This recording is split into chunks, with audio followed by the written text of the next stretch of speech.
C'est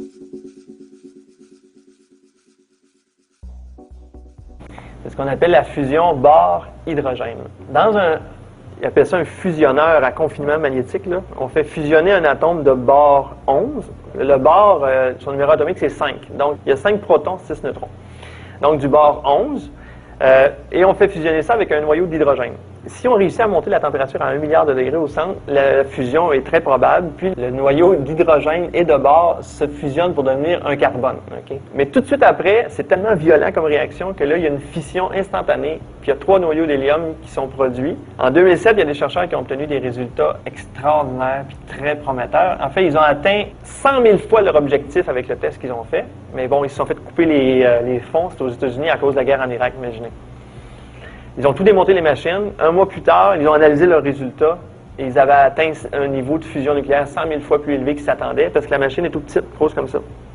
Alors, les résultats sont tellement bons, ils ont dit ça donne rien de construire une machine à peu près grosse comme ça. Ils ont dit la grandeur que ça prend pour que ça fonctionne, c'est environ 3 mètres de diamètre. Ça ressemble à la photo que vous voyez là. Ils l'appellent le polywell, ça vient des termes techniques qui sont en jeu au niveau magnétique. Alors, avec un prototype pleine grandeur, là, ça, c'est un système qui va convertir directement l'énergie de fusion et de fission en électricité. On parle d'un rendement de 70 % avec des machines tellement simples que le prix du kilowattheure pourrait baisser à moins de 1 sou. Parce que la conversion va être directe. Là, il n'y a pas d'eau bouillante, de turbine, d'alternateur, il n'y a rien de ça. C'est direct dans une cage en métal, c'est extraordinaire. La réaction la plus facile, ça va être avec le bore et l'hydrogène. Oh, OK, du bore. Est-ce qu'il y en a beaucoup du bore? Bien, en fait, c'est pas compliqué. Sur la Terre, un atome sur 1000 est du bore. Les réserves dans l'océan sont d'environ 6 000 milliards de tonnes. Okay? Cette réaction-là est un peu moins efficace que la fission de l'uranium, ce qui fait qu'on aurait besoin d'à peu près 40 000 tonnes de bore par année pour fournir les fameux 8 000 watts à chaque être humain. Mais encore une fois, l'érosion du granit, elle n'entraîne pas juste 12 000 tonnes d'uranium par année dans les océans.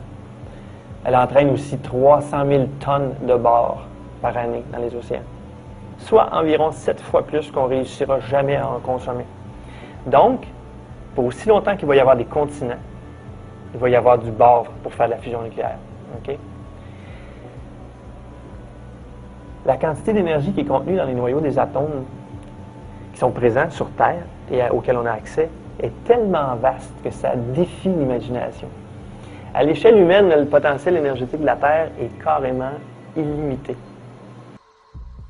Est-ce que vraiment, il y a un risque de pouvoir faire des bombes à fusion pure? Bon, bien sûr, j'aurais aimé que des spécialistes de la fusion soient ici, qu'on puisse en discuter, etc. Il y a aussi une chose, c'est que tout n'est pas gagné, bien entendu. Vous connaissez l'histoire du critère de Lawson. Il faut quand même que, même si on arrive à fabriquer quelques réactions de fusion, il faut que tout ça, ça arrive à s'amorcer. Mais il y a quand même un chiffre atteint, on a dépassé le milliard de degrés. Donc à ce moment-là, on a possibilité de faire la fusion bore-hydrogène, donc une fusion sans neutrons. Et ça, c'est quand même... Alors, à la fois, c'est fascinant parce que si on peut faire un générateur électrique basé sur ce concept, on n'aura pas de déchets, parce que les déchets ne sera pratiquement que de l'hélium. On fabriquera de l'électricité. Du bore, il y en a partout. L'hydrogène aussi, c'est quand même un peu l'âge d'or qui se présente. Alors que ITER, lui, c'est censé être le préambule à une machine opérationnelle qui devrait produire l'électricité. Mais quand vous regardez le schéma, l'électricité est produite par les neutrons, et puis ensuite c'est utilisé pour chauffer de la vapeur et actionner des turbines à gaz. Donc c'est vraiment la machine à vapeur du troisième millénaire, quoi. Or, il y a une chose, c'est que quand vous roulez avec votre voiture, c'est pas une machine à vapeur, c'est une machine à explosion. Vous avez un moteur à explosion. Qu'est-ce que c'est? L'avantage du moteur à explosion, c'est que vous avez une compression, une combustion très rapide, et après une détente. Alors, lorsque je vous ai présenté ce qu'on peut faire avec une machine basée sur le concept de Z, vous avez à ce moment-là une compression, une fusion, et comment extraire l'énergie? Eh bien, par conversion directe. C'est-à-dire que si le plasma énergétisé, c'est-à-dire qui a reçu une énergie considérable, entre en expansion, et si cette expansion est faite dans un champ magnétique, vous avez un courant induit, et ça, on sait faire ça depuis 30, 40, 50 ans, on a un rendement de 70%. C'est-à-dire qu'on produit à ce moment-là du courant directement, il n'y a pas de pièce mobile. C'est la conversion imaginée directe. Alors, il y a aussi une chose, il y a un chiffre dont il faut se souvenir, c'est qu'une Z-machine, ça vaut 200 fois moins cher qu'ITER.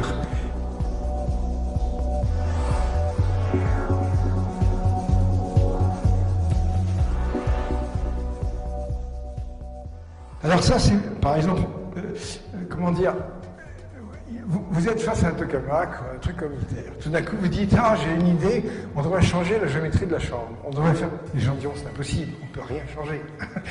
Ça a été dessiné comme ça, on ne touche plus à rien. Tandis que ce qui est fantastique dans ces trucs, genre Z-Pinch et Z-Machine, c'est que vous avez la machine qui fournit les millions d'ampères, et là, vous voyez, aux États-Unis, ils sont déjà à 26 millions d'ampères.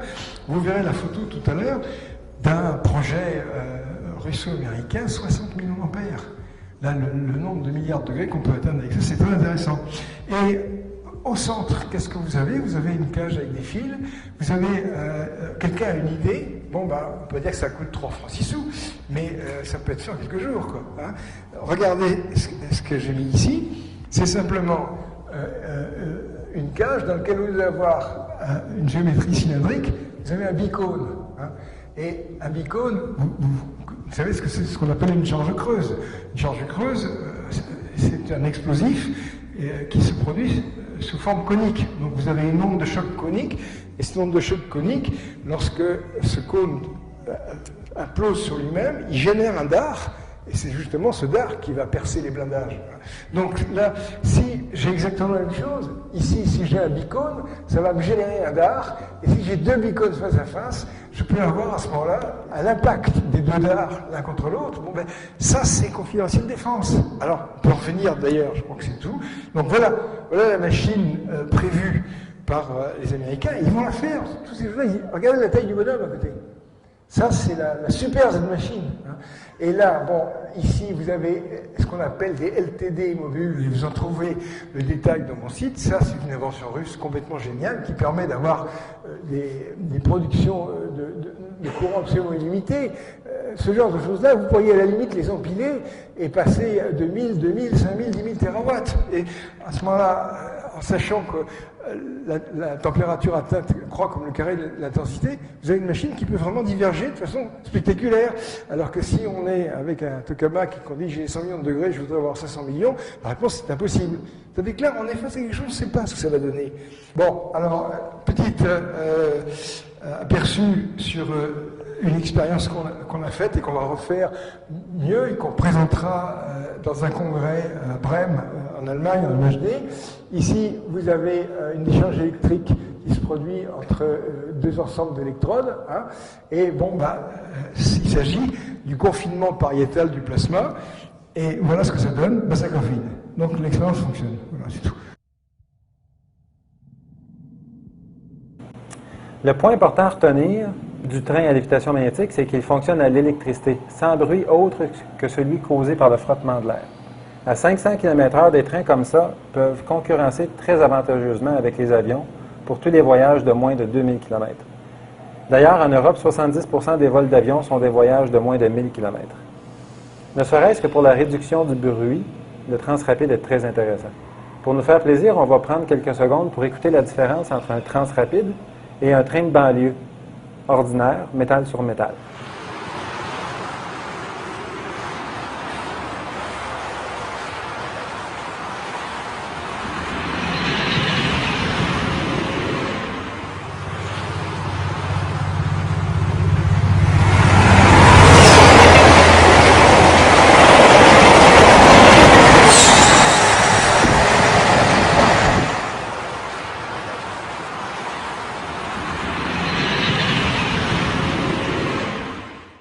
Et si nos sources d'énergie sont propres, les trains mus par l'électricité sont naturellement propres.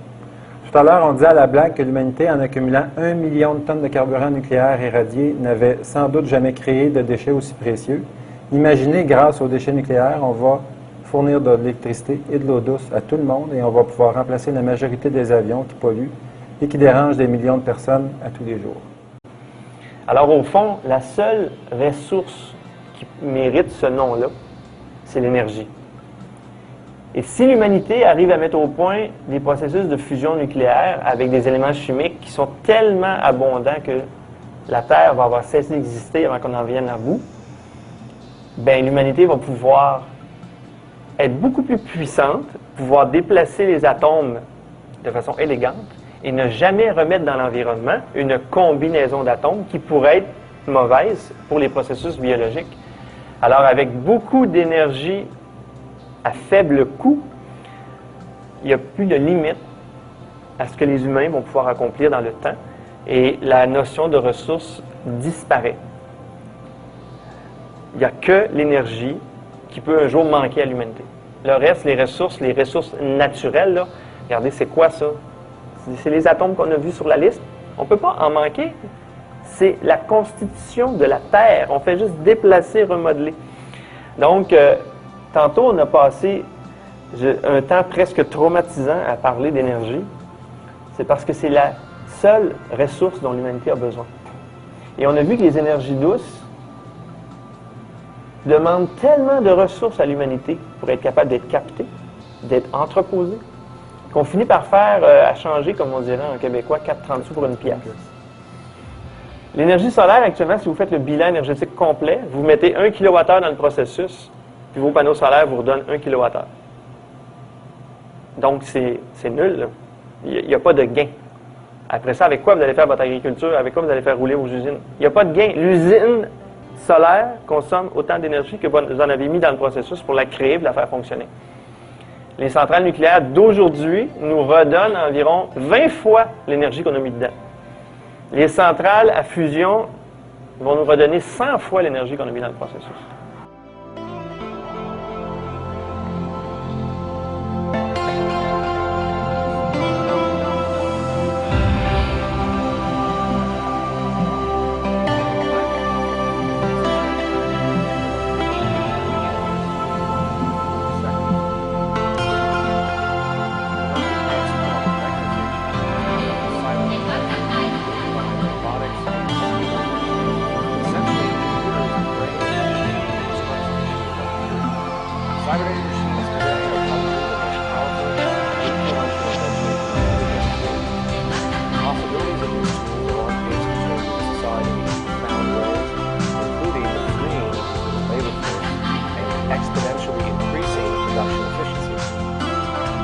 There's very little in the way of basic labor that cannot be automated. It's really a simple matter of our social intent. These machines do not need breaks, vacations, insurance, and they are not subject to the emotional inconsistency that we humans tend to fall into that makes us less consistent in performance. Here are some examples of this technology. Dynamic catching and holding. My favorite, dribbling.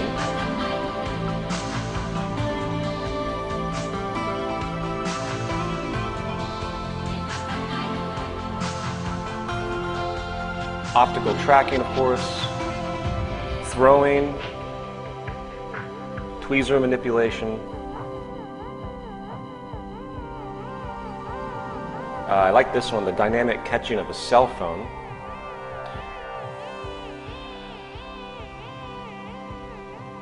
Here is an automated kitchen in Japan.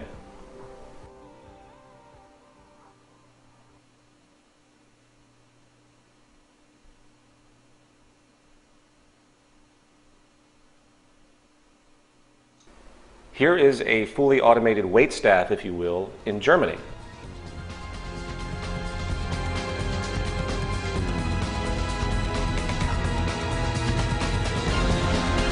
The possibilities are truly profound.